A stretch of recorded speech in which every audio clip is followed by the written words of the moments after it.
Let's back up and take a look at 289 cities. Now, where did Austin fall in? 44th.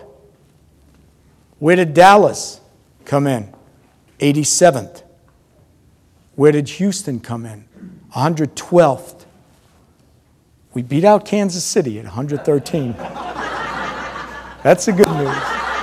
We beat out San Antonio at 122. Okay, now it's really interesting because Houston basically is a very impressive city. You take a look at our 5 industries. We've got aerospace, we've got energy, we've got education, great universities, we've got life sciences, we've got shipping and commerce. It is the energy capital of the world. We've got 3,600 energy-related institutions, of which 600 are exploration and production companies, 170 pipelines. Reed Zakaria, who is the host of CNN's GPS and also a foreign policy analyst, said that Americans fail to grasp the magnitude of the challenges facing us today. Who has the world's fastest supercomputer now? China. China, you're absolutely right. It's the Tianyi 1A.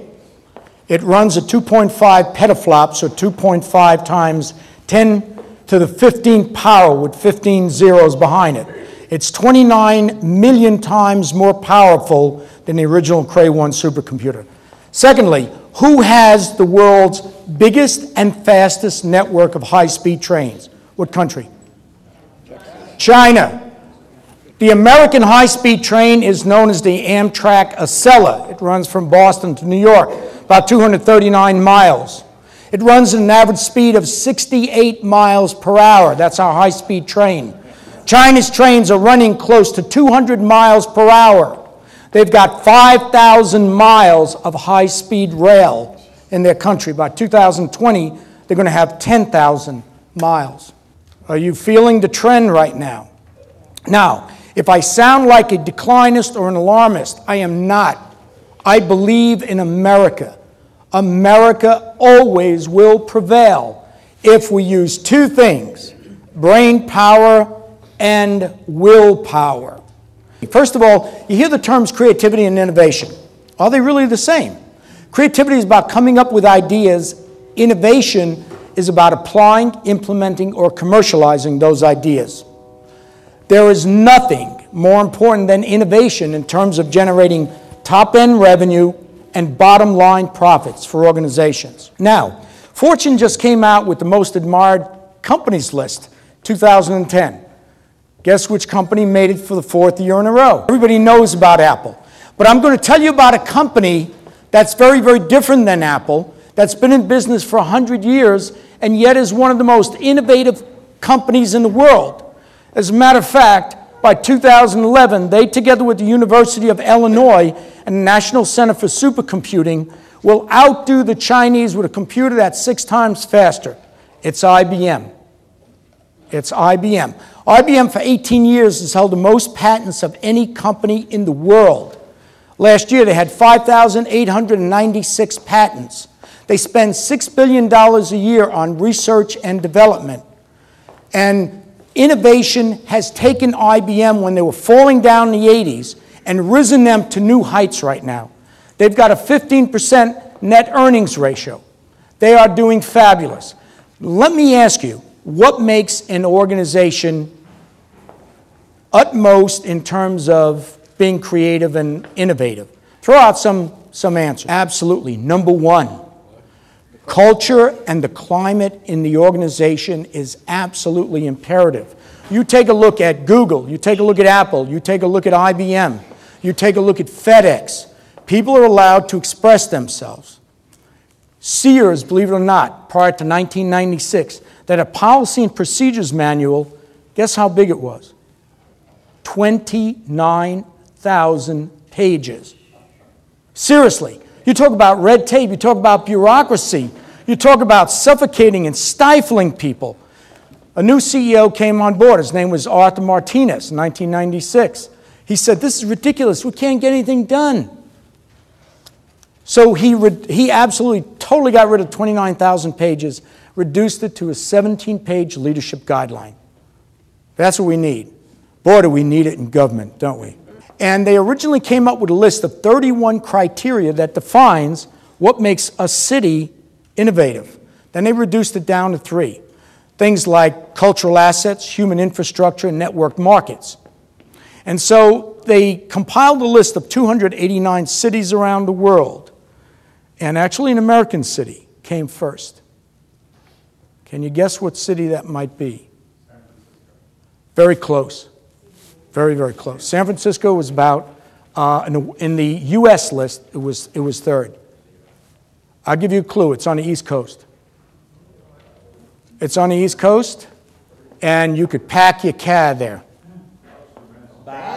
Boston, Massachusetts. Some of the greatest universities in the world, great cultural aspects, great seaport for a number of reasons. Boston was first. Let's back up for a second. Let's take a look at the world. Boston still ranked number 1 in the world for the most innovative city in the world based upon their criteria. Okay? Number 2 was ooh la la, Paris. Number 3 was Amsterdam. But let me tell you about Austin. Austin was ranked number 2 by Fortune magazine as being the most innovative city in the country. Why? First of all, I'm sorry? Great university there. Absolutely, which is called? The University of Texas. Yes, ma'am. The University of Texas Cockrell School of Engineering is one of the major reasons why Austin is considered one of the most innovative cities in the country. Why? Because they pump out 1,000 undergraduates per year. Matter of fact, the University of Texas Cockrell School of Engineering is listed 9th in terms of an excellence as an engineering school by U.S. News and World Report. So if they knock out more than 1,000 undergraduates per year, a lot more than Caltech, Stanford, and MIT combined. Somebody always has to mention A&M, don't they? So, another reason they're innovative, now listen to this, is that IBM, remember the figure I gave you, 58,968 patents last year. Austin is the city, IBM has 9 research laboratories around the world and what are called 7 collaboratories. Austin is a city that produces more patents for IBM than any other location. Last year, about 900 patents. Of IBM's top 25 inventors, 6 live in Austin. As a matter of fact, IBM has the most prolific generator of patents located right in Austin. So you've got Dell at Austin and Round Rock. You've got the University of Texas. You've got IBM. You've got a great culture. You've got a great arts and musical environment over there that stimulates creativity. I cannot tell you how important innovation and creativity will be to this economy. They did a research study, and I'm about to wrap up in about 3 minutes. But it was called the Zogby Research Study. And they found out that about 70% of those polled in the Zogby Research Study of American voters said that our school system in no way, shape, or form is able to keep up and prepare our students for the high-tech, high-skilled jobs of the future. No kidding. No kidding. Now, there was a group called the Organization for Economic Cooperation and Development. They did a study. This is what really scared me when I heard this. In terms of research and development, per capita, America is now number 6th. Our 15-year-olds come in 15th around the world in science and 25th in math. Our infrastructure is rated the 23rd in the world. 23rd. Right now, it's estimated we need to spend about $1 trillion just to fix what's broken.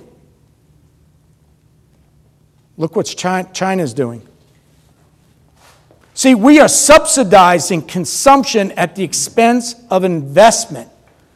And South Korea and China and Germany and India are killing us. We can't permit this any longer. It's just too much.